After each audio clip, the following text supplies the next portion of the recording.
Alright, everyone. Welcome to another Rant Tank. This one, obviously, about Apple and their less than desirable ways, in my opinion. I guess let's start from the beginning, really. All the way back from 1984, the Super Bowl commercial. I don't know how many of you that are old enough to remember that, but back then they had a nice commercial. It was a kind of a play off of the book 1984, where there was the Big Brother, and showing how Apple breaks down the barriers, and they're not the Big Brother. Well, fast forward about 20 years, and today, who's the Big Brother now? Definitely Apple. One of the big reasons is Steve Jobs and his, egotistic freaking. I don't know what's up with that guy, but everything that guy does, it's all about him. He claims it's all about the customer. He thinks that he's right and everyone else is wrong. And this is apparent. You can actually write letters directly to him. I've seen him on Gizmodo. I've seen him on Engadget. I've seen him on all different blogs. Letters written to Steve and his replies back. Are they real letters as far as replies? I don't know. They seem genuine, and it definitely seems like it's Steve Jobs writing them back.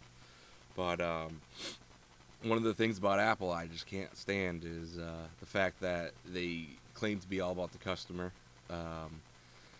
They say that everything they do is based around the customer, but it's not. It's definitely based around the dollar bill, which is fine. They're a company. I own my own company. We're all here to make money.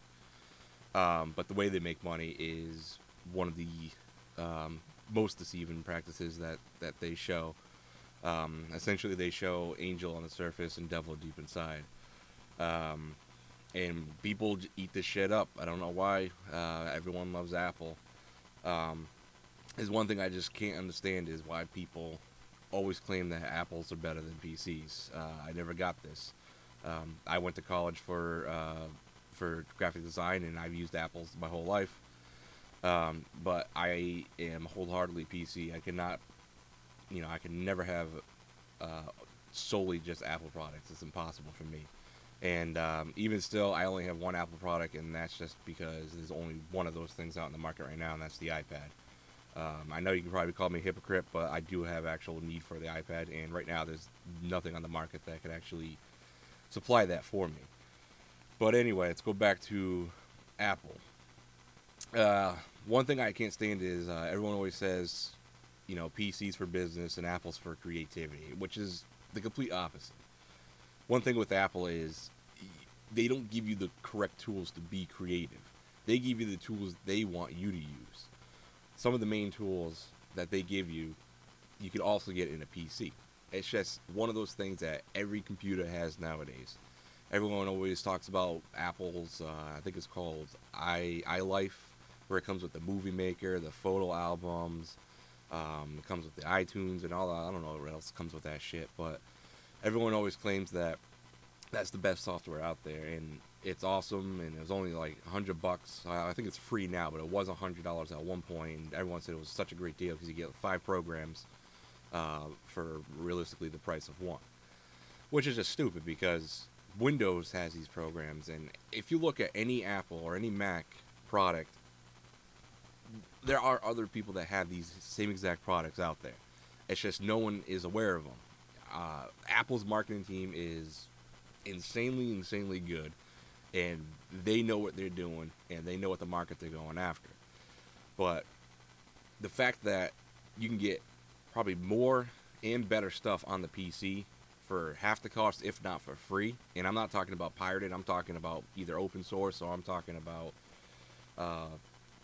free from either Microsoft or free from some other company that could do the work that iLife can do even better. And the fact that I'm actually making these rants on a piece of software that is completely free,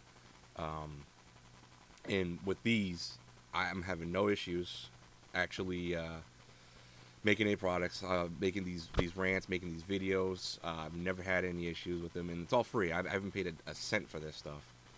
And Apple, what do? They say, no, you can't use this stuff because we don't want it on our systems. And this is not hearsay. This is absolutely true. and I'm not talking about um, the the whole wide system. I'm talking about specific things, especially Apple's App Store. If you actually read the rules of the App Store, um, some of the rules are just ridiculous. Like, yeah, we all know about the one where you can't have anything obscene, no extreme violence, you can't have any nudity. Um, there's a couple other things about racial slurs and things like that. Fine, I understand that. You know, there are children and other people that use these iPads, but that still bugs me. Um, you know, here living in America, we should be able to use our devices the way we want it. It's not up to Steve or Apple to say, hey, you can't use your iPad for not looking at porn. You can't look at porn on your iPad, which is just stupid. Because, you know, it's my device. I paid the money for it. I should be able to use it how I need to use it. I don't need to look at porn, but, you know, it's still one of the things I would like to do or have the ability to do on the iPad. Luckily, there's people out there that have backdoors, and you can, you know, do certain things like the flash capability for the iPad. There's people that worked around that. You know, be able to go to certain sites, be able to view certain sites, be able to do certain tasks on the iPad, which is also something that's very limited. The fact that Apple even puts these rules in place makes them the big brother, makes them the 1984 commercial. You know, one of the things they state in their in the end user license agreement for the app developers is you cannot make any application that does something as the core application on the iPad, iPhone, or iPod. So anything that does with email, you know, like the picture viewers,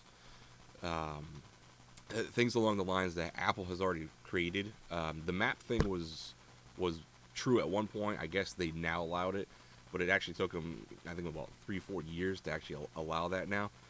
And it's just one of those things where it limits creativity. And Apple has always prided themselves in saying that they always have the users that create everything. They have the users that are able to think outside the box, but you're actually thinking inside the Apple box.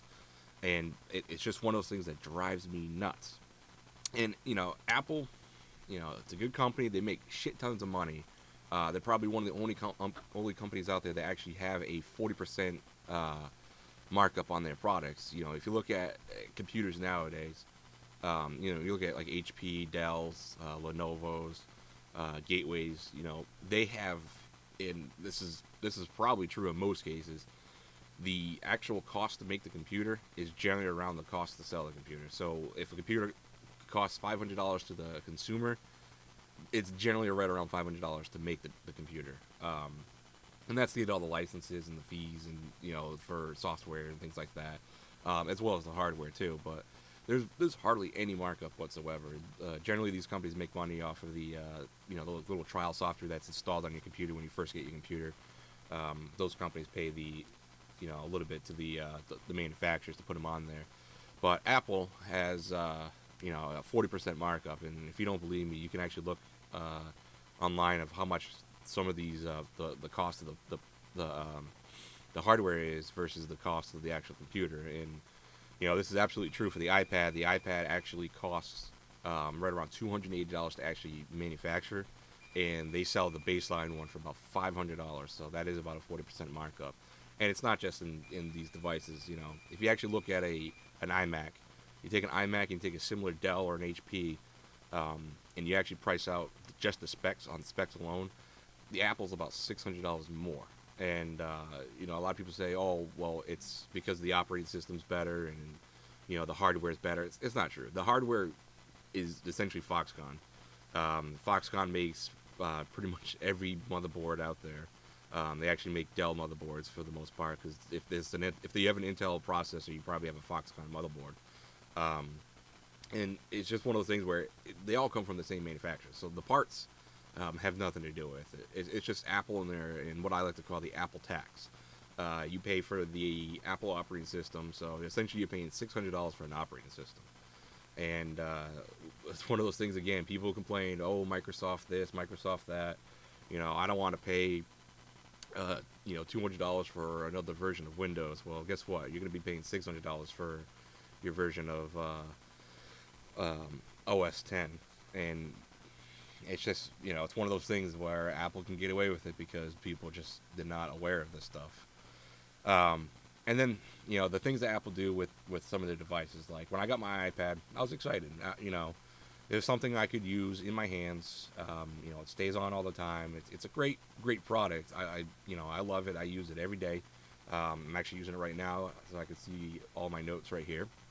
And you know, got it home. I was excited. Went to turn it on. What's the first message I get?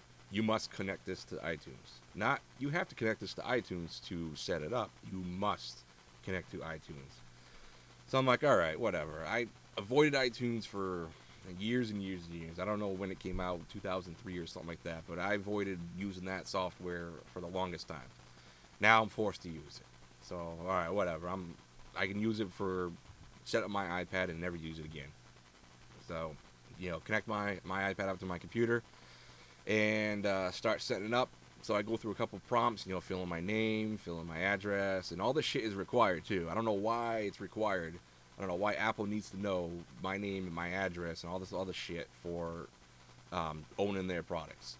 I don't know of any other manufacturer out there. If I buy a digital camera, or if I buy a camcorder, or, you know, if I buy even a new computer, I don't have to type in anything. You know, it's all optional. But for Apple, it's required.